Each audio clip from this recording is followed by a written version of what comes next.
Thank you for that introduction. So, when we're talking about disruption, I think the importance of SMEs cannot be emphasized enough. In preparing for this presentation, I came across this slide. 50%, 50, of the Fortune 500 companies that was on that list in the year 2000 no longer exists. Not that they fell off it, the companies are gone. That's disruption. Disruptive innovations typically originates from SMEs or entrepreneurs in general.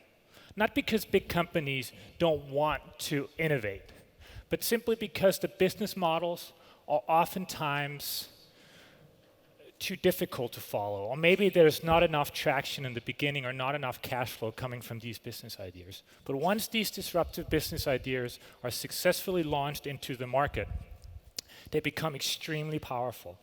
And that's why some of the biggest companies in the world didn't exist 16 years ago when that list was put together, or maybe not even 10 years ago, like the likes of Uber or Airbnb and Tesla. So in order to talk a little bit about disruption, I'll tell you guys two stories from my own life. One, slightly different than most of what you've heard today, was how to become world champion in windsurfing. So I'll tell a little about how I came from my past, an unlikely past, and became world champion. And the other is how I built my first company that we ultimately sold to Thomson Reuters for more than $400 million. So this is disruptive thinking back in the 80s for me. So it's basically lying in my bed and dreaming very big about becoming world champion windsurfer. I once heard somebody say, nothing kills an idea faster than common sense. I like to think that's true, primarily because I'm probably not the smartest guy in the room. Secondary, because school was never really my thing. So poking holes in the many ideas I come up with on a regular basis is not really my forte. But I love to dream. So here we are. I grew up on a farm on the outskirts of a small village, more like a collection of houses actually. But I dreamt big. And ever since I tried windsurfing for the very first time, I knew I wanted to become world champion. What I didn't know is that every other world champion before me grew up in Hawaii, or on the south coast of Spain, or were the kids of professional windsurfers themselves. My parents were farmers. I grew up on a farm in a cold northern country. But luckily at the time, I didn't have a clue. So I trained hard, trained very hard. I trained every single day. I trained when it was calm seas. I trained when it was gale force winds. I even trained when it was snowing. I actually once had a rescue helicopter dispatched because somebody saw a small kid venturing into the ocean in sub-zero degrees at gale force winds. What I later realized is actually the training in these diverse conditions had been a huge advantage to me because many of my competitors were used to training in consistent winds in warm countries. And they weren't used to the different environments that got thrown at them when doing international competitions around the world. So the dedication and training paid off. I won 3 world championship titles. I became the youngest youth ever to win a world championship at the age of 15. And again, the youngest in the men's. And again at the age of 18. So again, nothing kills an idea faster than common sense. With 3 world championship titles, I decided it was time to do something different. I was 21 years old. I felt I had more to offer. I had no idea what that was, but I wanted to do something different. So I decided to move back from Hawaii to cold Denmark and enroll in business school. Slight change of scenery. So I did that, and I actually was in business school all the way up to the point where I kind of stumbled across my next venture. And my next venture came to me working part-time at a law firm. The law firm was making money suing people who illegally downloaded music and movies off the internet. I'm sure many of you have done that a lot of times before. So anyway, I was hired as a student help while in school to pay for my studies to capture that evidence. And it was a manual process. And it was a very tedious manual process. Me being a slightly lazy person thought there's got to be an easier way to do this. So I called some of my friends who were engineers and I asked them, can you guys help me put together some software to do this? Because I'm spending my whole day doing like screen captures. And they said, sure, let's do that. What we didn't realize at the time was when we started actually capturing the traffic going on in the internet, we were looking at hundreds of millions of downloads on a daily basis. And we thought to ourselves, there must be a smarter way to use this data than to go out and sue people. So what we started thinking about and what we kind of conceptualized, built, is we said, okay, so what we're seeing here is demand in the market. There's a demand by consumers for a product. Arguably, they're not paying for it, they're stealing it, but it's still true demand. So we started a company back in 2004 that had the objective to sell business intelligence to movie studios and record labels around the world. No problem, small company in Copenhagen. So we designed the company. Back then, those kind of reports were generated by large consultancy companies like the PwCs and the Deloittes of the world. So they would call up a few thousand people, or maybe even a few hundred people, ask them what they felt and how they consumed movies in, say, Paris, France. And then they would write up a big, expensive report and send it to the movie studios. We came to the movie studio and says, we'll give you what 100 million people does every single day, and we'll give it to you real time. We thought it was, home safe. Unfortunately, nobody wanted to buy the product in Denmark. Nobody wanted to buy it in Europe. So we felt, that didn't deter us, by the way. We just felt, okay, so then we'll move to the US.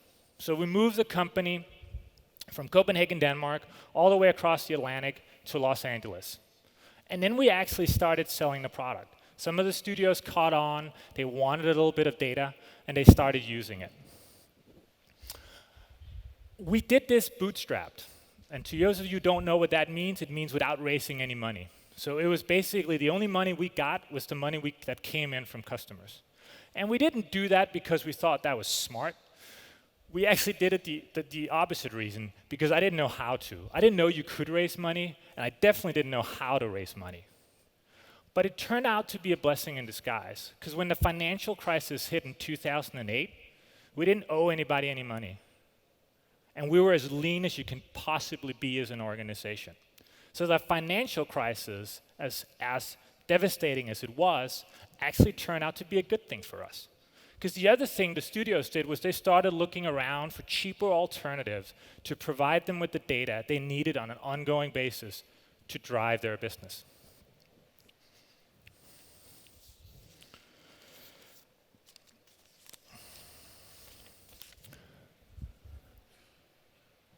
Oops. Sorry. This learning experience has really been stuck with me in trying to continuously make sure that you have a lean company and you're always focusing on what the customers want. But one of the biggest learning experiences came to me actually when we kind of just launched in the US. And I was sitting having lunch with a VC in San Francisco, and I was bragging about, I just started my company. We managed to get Disney as a customer and Warner Brothers as a customer, and they're paying us $100,000 a year. And without even lifting an eyebrow, he said, so they don't care about your product. I'm like, what do you mean? He's like, unless these guys are spending millions with you, it's not useful to them. And instantly I knew he was right. I knew that these guys probably weren't spending more with me than they were spending on their sodas for a movie set. So I went back and I started thinking, so how do I change that? What do I do? We didn't have much budget, so I came up with an idea, and I called up a couple of our main customers, and I asked them, how would you guys like one of our employees at your office every day of every week, year-round, at no cost? You can have the guy do coffee or do analytical reports. We don't care, as long as he just helps you. And some of them actually said yes to that. And the information we got back from these Trojan horses, we used to divert our product, to fit it better to the customers. And we took some of these customers, like Microsoft, like 20th Century Fox, from a $100,000 customer to $2 million a year customers. And that's really what changed our business. And that's really stuck with me.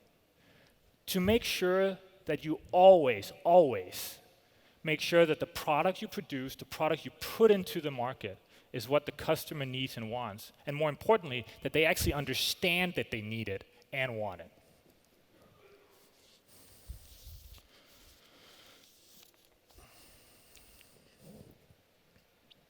So, we sold the company for a good chunk of money, and that was really good. I then spent another 2 years working for Thomson Reuters, who acquired a company, and did a lot of interesting things there, but also realized that Thomson Reuters probably wasn't the place for me. Retirement probably wasn't the place for me either, so I started looking for something new. And a lot of people ask me, why don't you just keep your job at Thomson? It's a nice paying job. Why do you have to go out and do this again?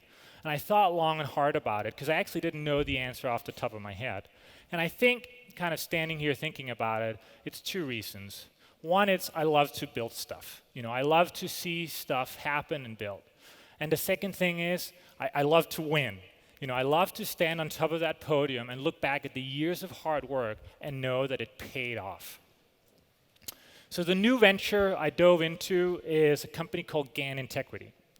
And we're a small group of engineers and entrepreneurs in New York and Copenhagen, Denmark, that are disrupting the way companies, global companies, are dealing with compliance and anti-corruption. It was a space, much like my first company, that has been catered to historically by large law firms and consultancy companies, billing hours, and not really thinking about how do we create sustained value for our customers. So we came in with a simple solution and did that. And although we're only 2 years out the gate, today we can call some of the biggest consumer brands in the world our customers. So, 3 takeaways, if you were sleeping.